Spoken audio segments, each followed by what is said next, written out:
K-Bar TV, voice of the voices.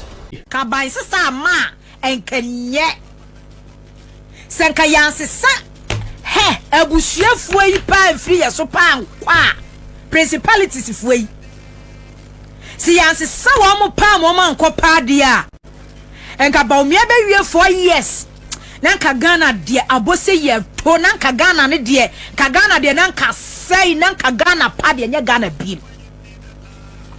she energy sector makana wa ha se we president Akufo Addo nanka se si nchen ya enipa mienu mu di Ghana bro di Ghana nya eye na po Dr. Metopoku Prempe ene Dr. Bawumia energy sector eka yegu energy sector eka na minority for ma she black akogu parliament eye dede dumso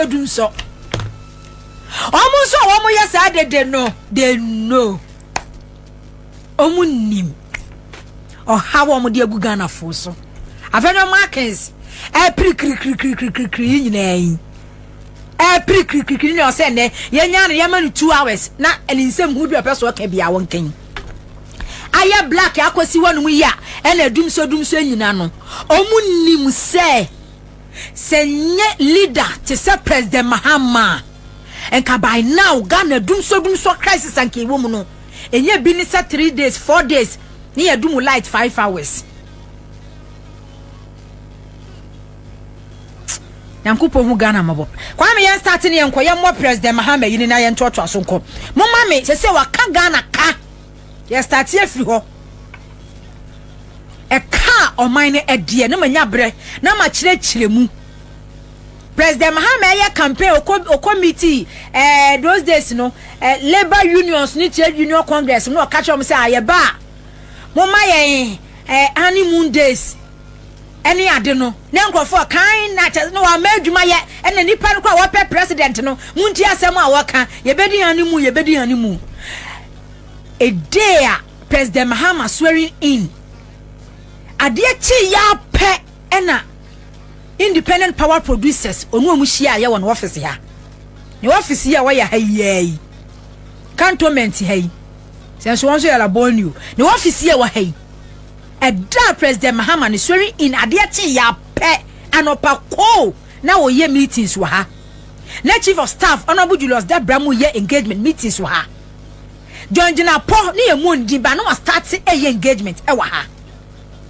meetings no wo tu kwa Nigeria ba na mu fi se Nigeria na no wo ko no e ka wako ye business partners Ghana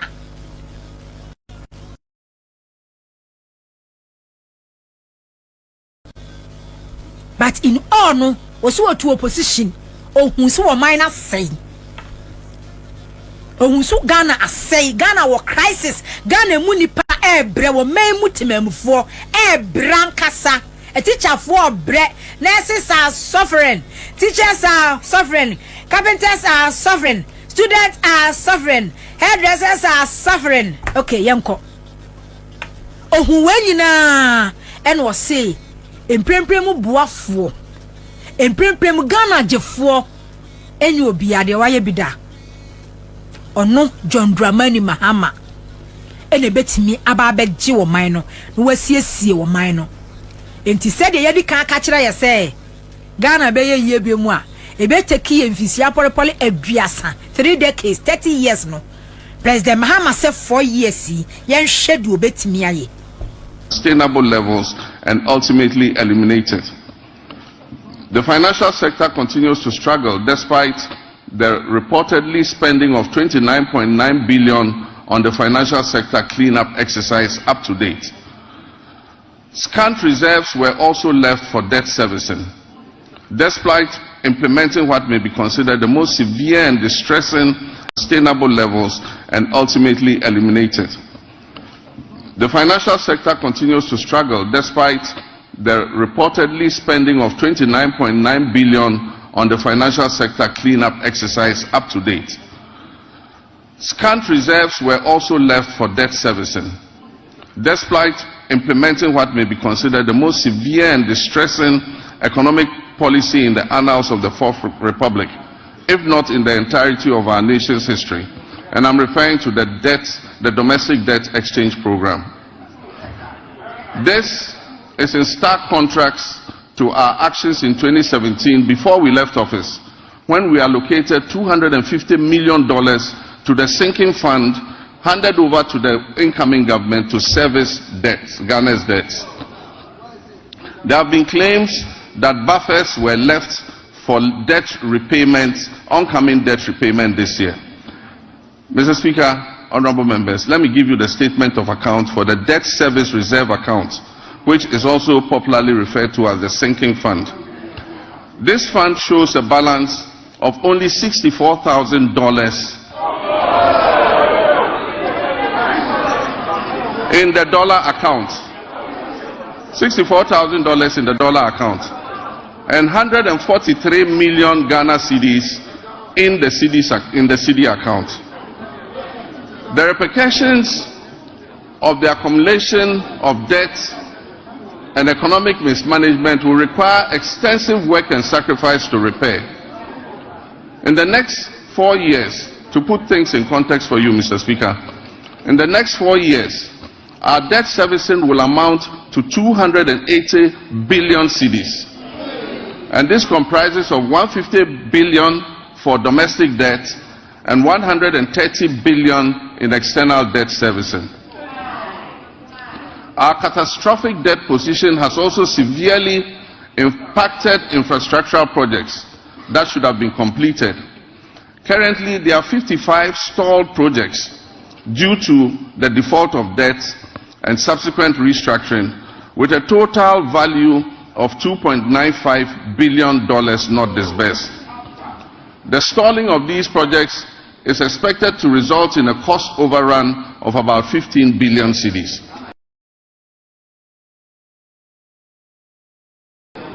Mr. Speaker, notwithstanding this gloomy background, I remain committed to lead sustainable levels and ultimately eliminate it. The financial sector continues to struggle despite the reportedly spending of $29.9 billion on the financial sector cleanup exercise up to date. Scant reserves were also left for debt servicing, despite implementing what may be considered the most severe. President Mahama 2017 handing over 7th January. Ne handing over our year Edman and now Akufo Addo Dr. Bawumia. Ni abofu to be a friend say sinking fund. Na sinking fund no the Emma MPP abai no. Sika na edem na eye $200 million. Sinking fund. Sika na edasa futuo mu no eye $200 million. President Mahama said na Akufo Addo edi eja no no eye $64,000. I said that to be said. $64,000 oh. Sika wa mo beto ya wasa futuo mu no a na eye $200 million no. After 8 years, Nana Akufo Addo Bawumia ban sika akamu ye $64,000. Cedis so eye 143 million Ghana cedis. Sika no way. Looters akronfo ban. Omo fa sika no ko. Aside sinking fund no, omo bebe to Ghana Infrastructure Investment Fund. Yeah, na seed money $270 million na dem. Oh, kojo to ya mutu. Stabilization fund $277 million ya mutu. Ni nyina ekọ. Wa metuhwe wa enti mo kai ya Ghana fo amutie mawie yi. Mi Facebook fo mo amuhwe mi wo CTV. Mo te se makasa ade wo ha se. Nana Akufo Addo Bawumia ban kanchira Ghana for because President Mahama for 8 years in opposition they were consistent. Say Ghana Infrastructure Investment Fund omuje $270 million wom. And Sana Sinking Fund omuje $200 million with BOG. ansana your friend is a stabilization fund so omu ja $277 million for 8 years they be no ka asem we eti MPP aban so akọ opposition ya omu gather that momentum no courage no omu mra bonte me kan kire Ghana for say san foto we ya President Mahama botto wono mo a wo kam yensa ni bomu asika na damu nyasem ketwa no omu kɔ ne say na omu jaaye ehu bi na President Mahama say sinking fund a omu ja $200 million no omu ja 64,000 Ghana cedis, not even 100,000 Ghana cedis. Hey, so Ghana afi enfie 94 years ya every 2025 ekopem 2028 ni 4 years no eka ya obetua debt e be service domestic ne external eye 280 billion Ghana cedis. Na matena no mo so aka na bribia say yes call International Monetary Fund ye negotiations no DDEP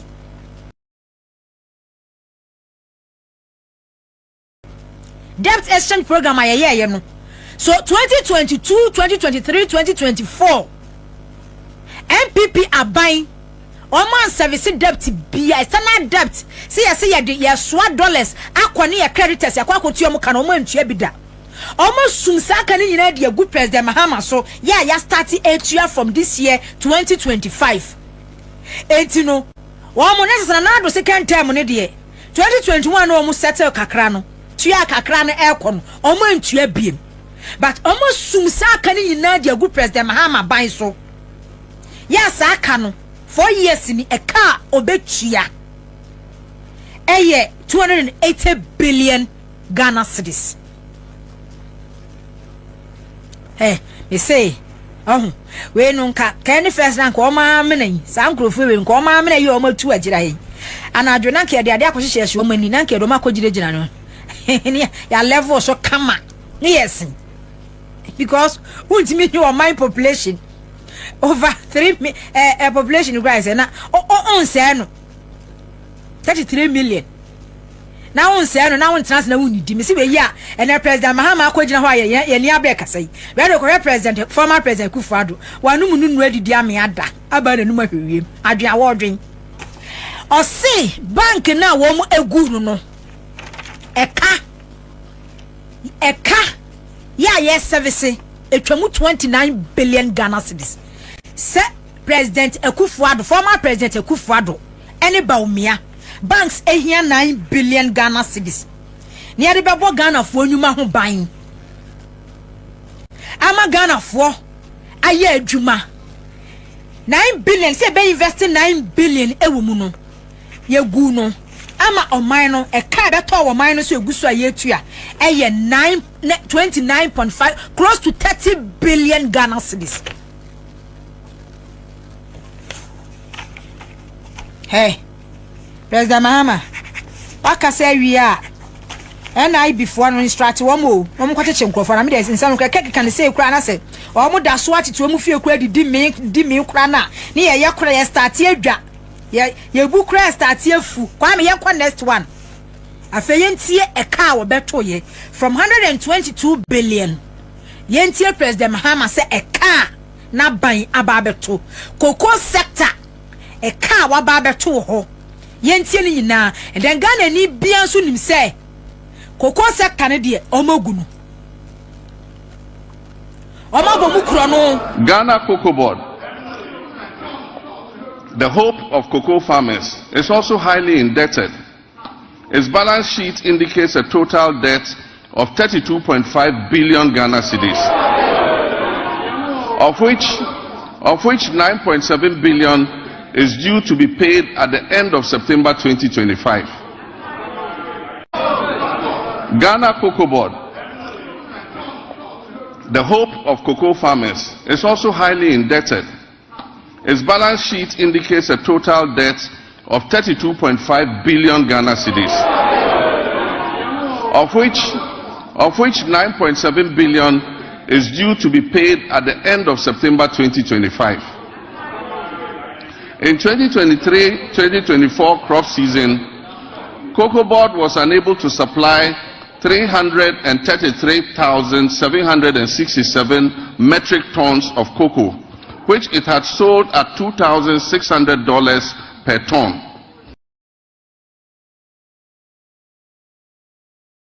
As a result, the then management of Cocoa Board rolled over these contracts into the 2024-2025 season.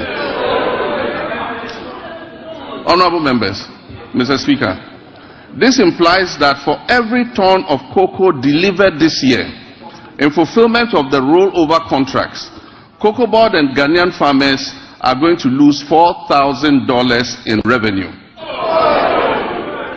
Mr. Speaker, as I address this Honorable House, Cocoa Board has supplied 210,000 tons out of the rolled over contract, resulting in a revenue loss of $840 million for both Cocoa Board and the Ghanaian farmer. Mr. Speaker, Cocoa Board and the Ghanaian farmer will lose another $495 million by the time the board finishes supplying the remaining rolled over contracts. Additionally, cocoa road commitments alone total 21.7 billion cedis, of which only 4.4 billion is included in the total debt of 32.5 billion. This debt has arisen mainly because of the decision in 2019 and 2020 to award road contracts. Ghana Cocoa Board, the hope of cocoa farmers, is also highly indebted. Its balance sheet indicates a total debt of 32.5 billion Ghana cedis, of which 9.7 billion is due to be paid at the end of September 2025. In 2023-2024 crop season, affecting me mood. In the Osami Kenya, when I make a coming home, because me any money 8 years in Ipano, ye dear Huabro. Cocoa Board. Cocoa Board, a man yena, President Mahama Elbon a Yeisano. Cocoa sector. Ya na ye the backbone of Ghana's economy. Cocoa Quia 4 a do cocoa season ya. No more kwana wa moba.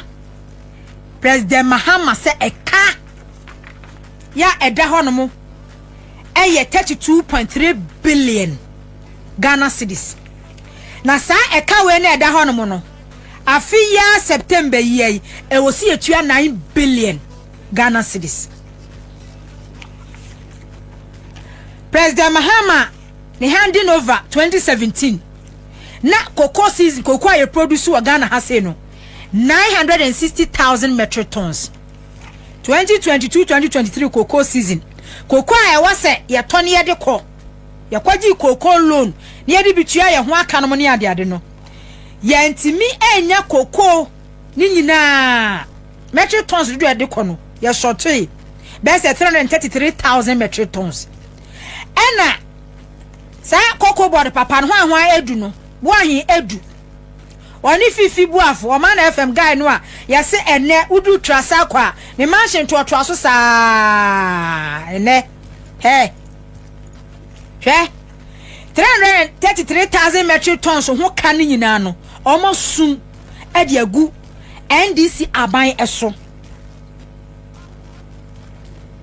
e kan nyina no a President enti me shawa me ti se me sister e bisa me se na sika na President Mahama e buru so na debt se sika no wo kwafa na we me sister for wa say na President Mahama gina wonu ma e na Ghana's debt e na cocoa debt e na ho debt a wo buru so sa no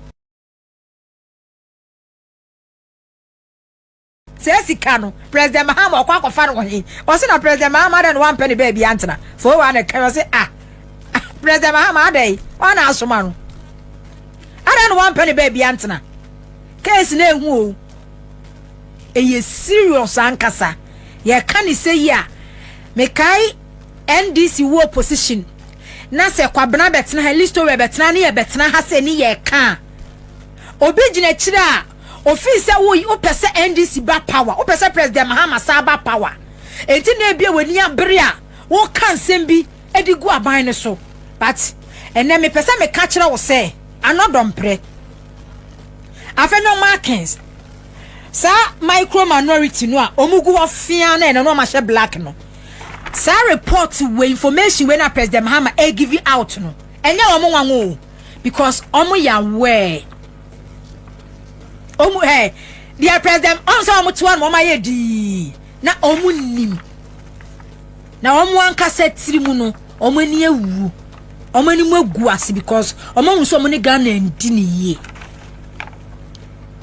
omo hu say omo ne Ghana ndi ne yie omo ani mu agu ase wo Ghana fo anim enti I'm not surprised say na ubekwa akoto video bi wo social media na MPP communicator eti ebia station bi MPP station catch President Akufo Addo ni ministers say omo de Ghana for catch up njoma me pa Ghana for achew kwa ma me next video na ye nkwene no an ye ya ma Ghana for enhunu sade eniema esitie Ghana for hunu mo ma me energy sector ECG ka aje say Ghana han. After initial assessment of the books, we have discovered that our economic problems are much deeper than was previously known. We have inherited a country that is broken on many fronts. The profundities of the challenges confronting us are staggering. We are saddled with staggering debts and glaring signs of it. After initial assessment of the books, we have discovered that our economic problems are much deeper than was previously known. We have inherited a country that is broken on many fronts. The profundities of the challenges confronting us are staggering. We are saddled with staggering debts and glaring signs of almost deliberate and in some cases reckless mismanagement of our resources. Mr. Speaker, not even the restraints of an IMF program were enough for the previous economic managers to exercise prudence in managing our finances. After setting an inflation target of 18% by the end of 2024, the actual outturn was 23.8%, significantly higher than the threshold agreed with the IMF. The Ghana cedi continued its downward slide, losing 19% of its value against the dollar in 2024. It had already in the previous year lost 27.8% of its value. In addition to the public debt, which amounts to a staggering 721 billion cedis, several state-owned enterprises are also in debt, including the ECG, which owes 68 billion Ghana cedis. After initial assessment of the books, we have discovered that our economic problems are much deeper than was previously known. We have inherited a country that is broken on many fronts. The profundities of the challenges confronting us are staggering. We are saddled with... say Ghana, a public debt, 721 billion Ghana cedis. So 721 billion Ghana cedis. Omo beto 121. So what it means is say Oma added 600 billion Ghana cedis. Ena ediaka the public debt stock no. Omo beto 120 billion Ghana cedis. And it's what 120 billion Ghana cedis. Edi free a reporter President Mahama edema yenumua. The children say 8 years in no. The Akufo Addo Bawumia ede eka hono 600 billion Ghana cedis. 600 billion Ghana cedis. Afe ECG kaya da ECG so 68 billion Ghana cedis. Car afeno markings aban MPP abro aban etirimodinfo aban mambofo aban afeno markings anodon pre enema she black say Ghana yesum because you witness power outages maban abro etirimodinfo wudifo akromfo aban ECG e ka wo mu jade to honom no 68 billion Ghana cedis. Now just even 2024 kwan PWD audit ya omo ye no senka ECG sika omo jeje de fa account mu kura no account de omo wiawia ne nche nyina anka ho ba account mu kura sika fam 15.8 billion Ghana cedis no senka ECG de sika ni nyina kura tuya ya enka ebia nka kan be 60 billion but ye hunu say sika ECG de ye 15.8 billion Ghana cedis no de omo tuya ye eye be 6.3 billion dia kan nyina omo awia enti na me ka kira wo se hwe senkenye nyankopon na aboa Ghana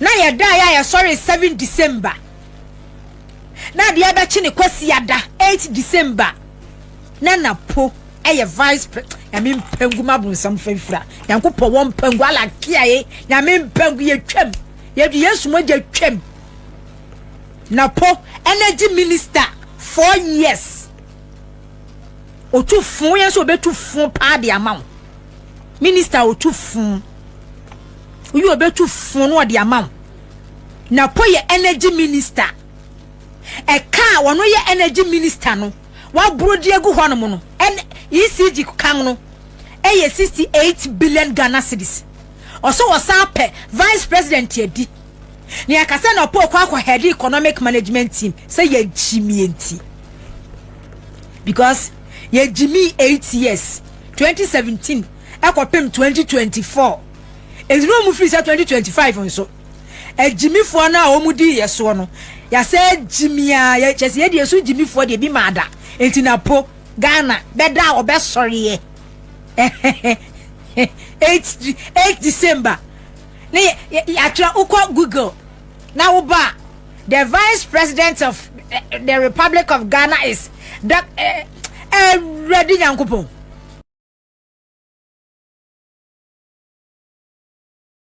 the vice president Dr. Matthew Poku Prempe nation in a time 68 billion na sa ekawe no enye Ghana fo na eba betua o sika ne sha omo to e wo mo ho sika no e wo mo ho na po President Akufo Addo nom Bawumia nom Haptel nom wamo Dubik Mahama nom emre bia Dubik resign ye me ni MPP ni bi hia o se je se Ghana en obi bokro no a obi di o man bone a obi ye criminal nipa ni MPP ni no what describe Dubik Mahama so ye criminal so that guy he's a criminal oni omo cartel ECG one wo mo bokro no na wa ya kwada ya sorry ye Haptel issues ba ye Mahama Dubik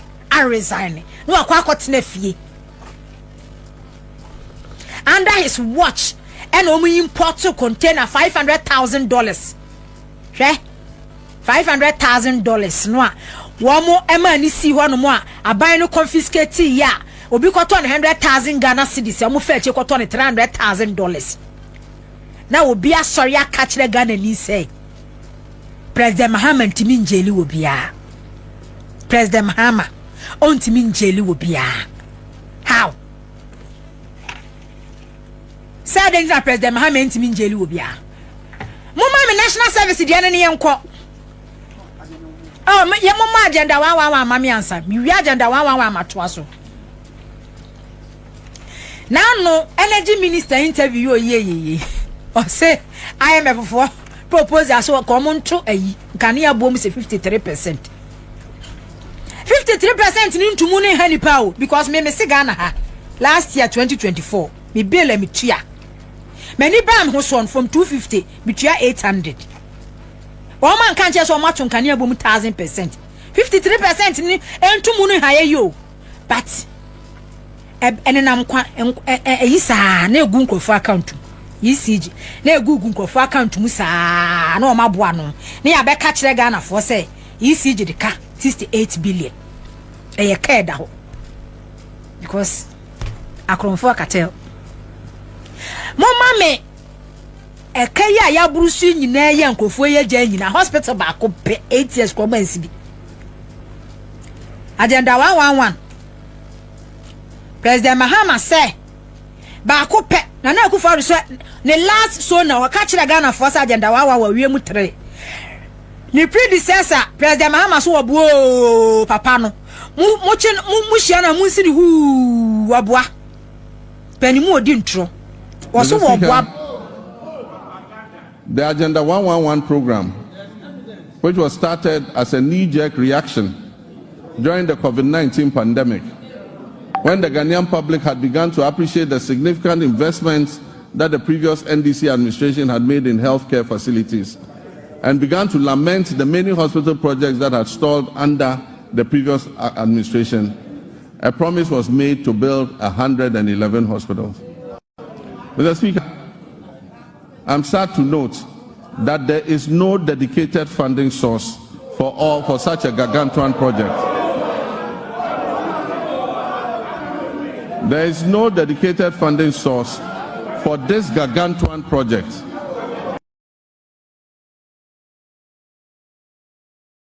Mr. Speaker, for the record, as I speak, not a single Agenda 111 hospital is operational. In any part of Ghana, I challenge you, not one is operational. Mr. Speaker, and it is worth disclosing that $400 million has already been disbursed under the Agenda 111 project. Mr. Speaker, at a rate of approximately $80 million per hospital, this $400 million spent could have completed and made operational at least 22 of those hospitals. Mr. Speaker, the Agenda 111 program, which was started as a knee-jerk reaction during the COVID-19 pandemic, when the Ghanaian public had begun to appreciate the significant investments that the previous NDC administration had made in healthcare facilities. And began spend it. And chance no more trade no when Sika President Mahama say spend it 401 million US dollars. Ba ko pekura ni hwanu mo ye adwuma na Akufo Addo say we wie 3. Ba 3 na oso we wie na so na okoka ye no 8 years. He said ye I won go to aba man kokrafo bia so na medi president o Ghana hanu bi mu. Omo no ho. Odi oya kokrawa no a extra time no wo after 70 years na extra time na dwe papa bia ni nitrim 8 years o. After say we ja o manika 720 something billion no. Hospital ba ko pekura wansibi. President Mahama says sika wa ma send agenda 111 no 401 million US dollars no. Agenda 111 ba ko bia ho ka 18 million US dollars. Enti say we calculate here 18 million US dollars no. 400 million US dollars no was ye 22.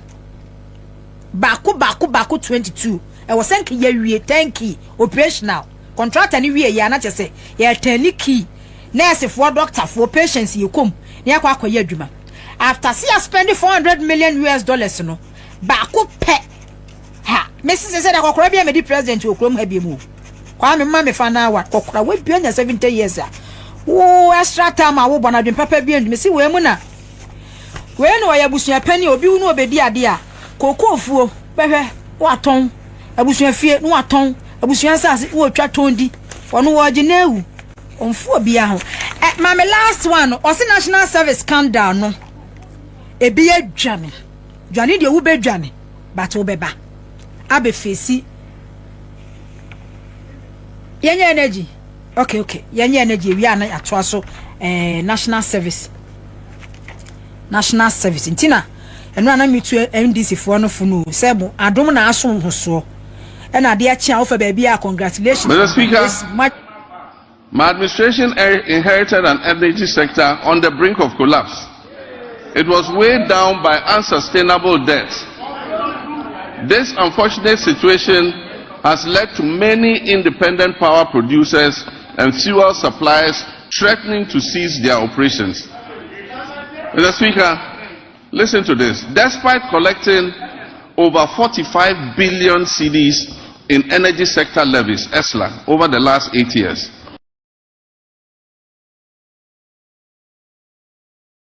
the outgone administration has left the Ghanaian people with an energy sector burdened with a staggering debt of 70 billion. Mr. Speaker, my administration inherited an energy sector on the brink of collapse. It was weighed down by unsustainable debts. This unfortunate situation has led to many independent power producers and fuel suppliers threatening to cease their operations. Mr. Speaker, listen to this. Despite collecting over 45 billion cedis in energy sector levies, ESLA, over the last 8 years, the outgone administration has left the Ghanaian people with an energy sector burdened with a staggering debt of 70 billion cedis as of December 2024. It is of deep concern that several state-owned enterprises in the energy sector are struggling to stay afloat, and unless urgent interventions are made, many of them will go under. Financial distress in the energy sector remains a significant obstacle to delivering consistent and affordable electricity to Ghanaians, and it poses an existential threat to our economy in general. Compounding these challenges, critical maintenance activities such as the scheduled pigging of the West African gas pipeline WAPCO were postponed from 2024 to 2025 without sufficient contingency measures for alternative fuel supply. As a result, my administration has had to swiftly mobilize resources to secure emergency fuel supplies to ensure that electricity generation continues despite the closure of the West African gas pipeline. I have been informed that the pigging exercise will be completed in the first week of March, and once again additional gas will flow from Nigeria. We are anticipating a marked improvement in the power situation once this begins. While the current state of our energy sector poses grave concerns, we must remain resolute in our commitment to restoring stability. I've directed the Minister and Sana energy sector ESLA. Someone Mr. President Mahama na introduce ESLA. Energy Sector Levy Act. Annually near 3 billion Ghana cedis. Ya the best service debtor energy sector na wo hono mo. Enwo jai bo for 2020 wo kwai wo sika. 8 years ni ESLA. Ya generate ya 45 billion Ghana cedis. 45 billion Ghana cedis no. Eka ono beto ye 70 billion Ghana cedis. Na wanya bibia ma wase gya abo ne koro no. Ana Akufo Addo. Iswan paase onipa ba. Si wanya bibia ma wase a ye gyan ebo ne koro no. ESLA wa be 8 car watimi anya film 45 billion Ghana cedis. Wodi enka fa bi kura anka ho ana wodi 45 billion ka gya ye bi. Eka da ho ye 70 billion because ESLA no odi akosi awowa akoji hu sika aspanda ESLA no kosi awowa ji hu sika o yes sika no nso a ubisa nso de ye da ya radio wada anu munu rada adwen awodwen suma hu se ne sitie enti energy sector we see 68 billion na wo ba energy na nso mu nso a eno nso no mo ye ka road contractors cover 20 billion. Eh, na ka bebrebe nti mo be cha magana fo na etu ya na se ka bebrebe ya mo brusu ya brusu kwe ni ya brusu se ya brusu sen. President Mahama say national service fo na adwane ebi adwane Mustafa Yusuf onwane okọ parliament po onwane ye na bi onwane ye Ghana ha o say si be former KM mayor onwane ye Ghana ha ababa wa no nkwan gift o wa na adwane obi anwane osiso ofa Togo ofa Benin ofa mikro malata opekro no nkofa Kuwait opekro nfa Pluto obeba